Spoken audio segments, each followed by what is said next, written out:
Hello, I hope you can hear me okay. I am using my iPad to record this so I can draw on the grid and do it kind of more accurately than I would be able to on my laptop. So I apologize if it doesn't go full screen because it doesn't quite go full screen on the iPad. So let's first review what we talked about during our lesson, which is talking about reflections. Okay, so I'm going to come back to this one here. So it says, identify the coordinates of each point after a reflection over the y-axis. Remember, our y-axis is this one, okay? Oops. Right, here's our y-axis. Okay, again, I'm sorry that my iPad's not going to be super great to us, but we'll do the best we can with what we got. So here's our y-axis, and we're reflecting over that. So I know that in a reflection, my image is flipped or it's mirrored. So I know that if this is A prime, this is going to be B prime, and this is going to be C prime. Okay.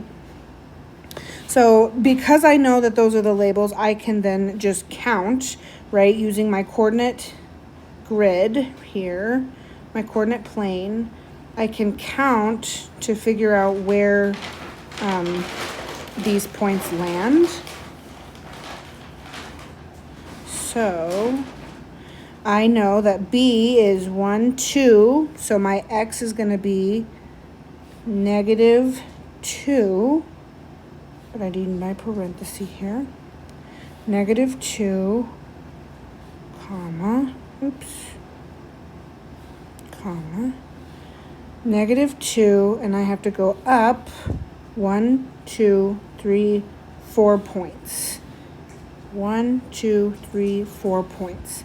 So then I know that my coordinate for B prime is -2, 4. Okay. The other way I can solve that and figure that out, but based off what we learned today, is that when I am reflecting over the y-axis, let's just take a look at A and A prime. Because they already give us A and A prime. We see that point A is 6, 5.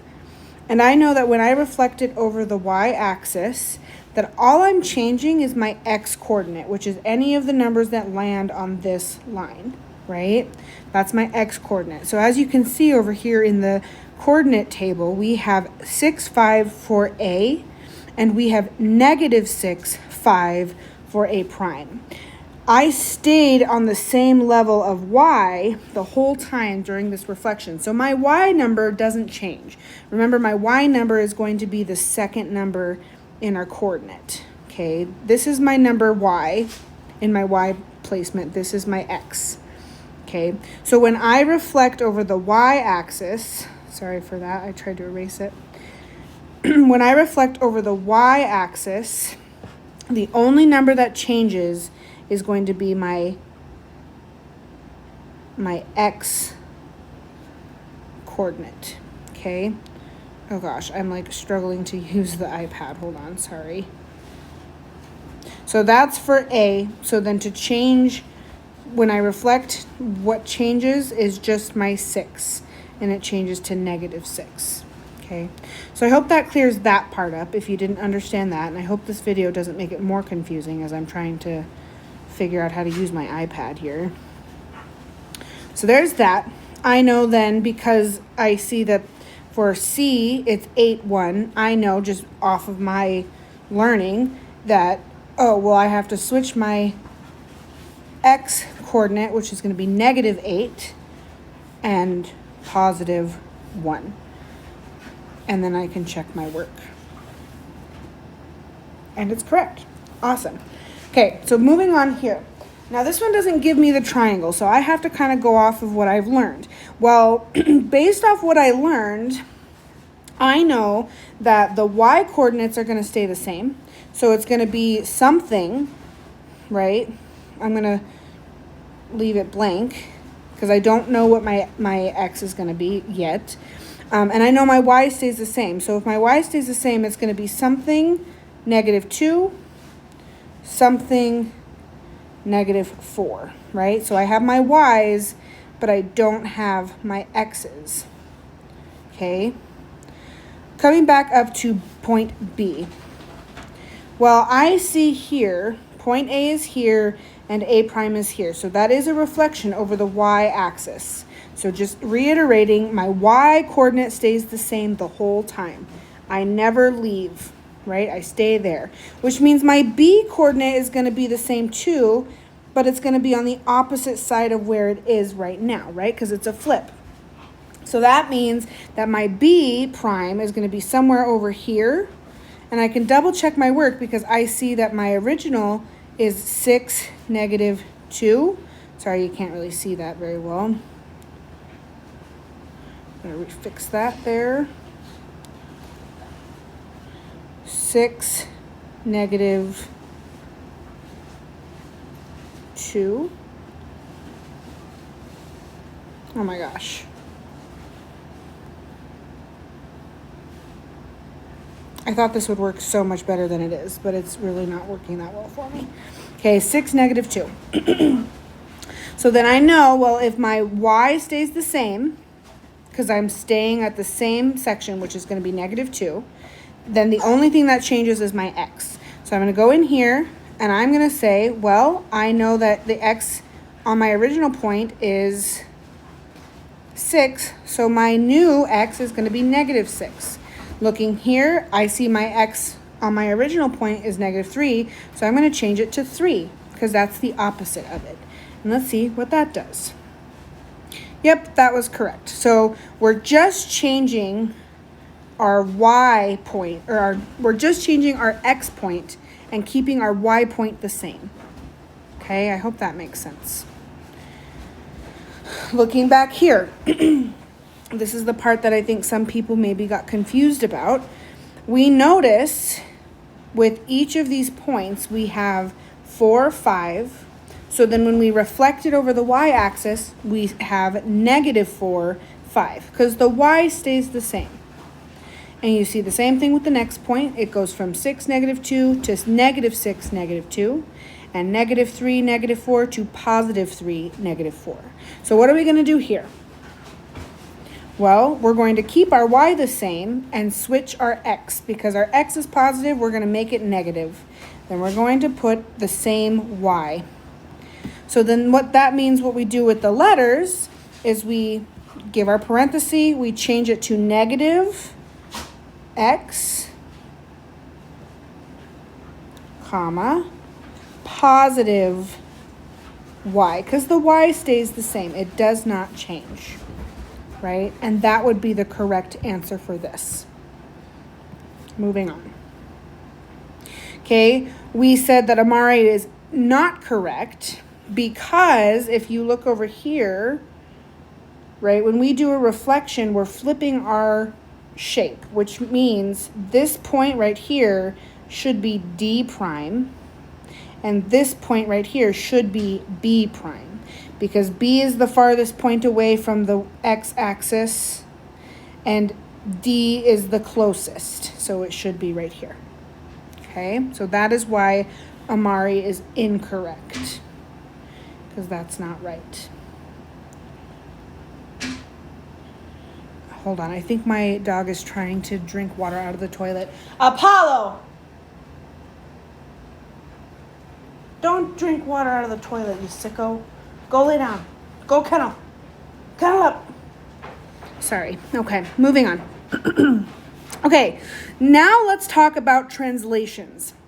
And I think this is where a lot of people got confused. Translations are the easiest transformation, in my opinion, because all you do is slide them to the side or you slide them up or down. Okay, in this case, as it says, we're going to slide it 4 units to the right and 3 units down.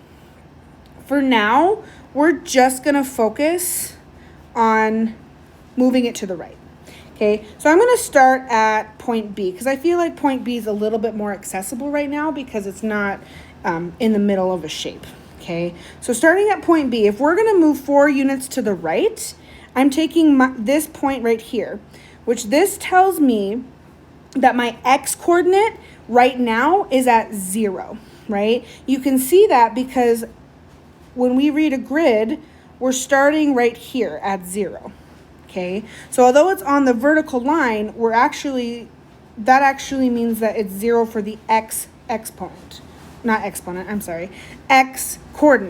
So we're at 0, and if we have to count up, 1, 2, 3, 4, 5, 0, 5. And that's what it says over here as well, okay? So I'm moving 4 units to the right. So count with me, 1, 2, 3, 4, okay?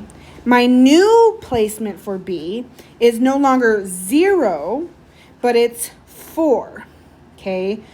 And then my Y stayed the same right now. So 4, 5, okay? What that means is all I did to my X coordinate was add 4, okay? And my Y stayed the same. I didn't do anything to it, okay? So that's why when we were doing it on the whiteboard, I was putting X plus 4 because that's all I'm doing to my X coordinate is adding 4.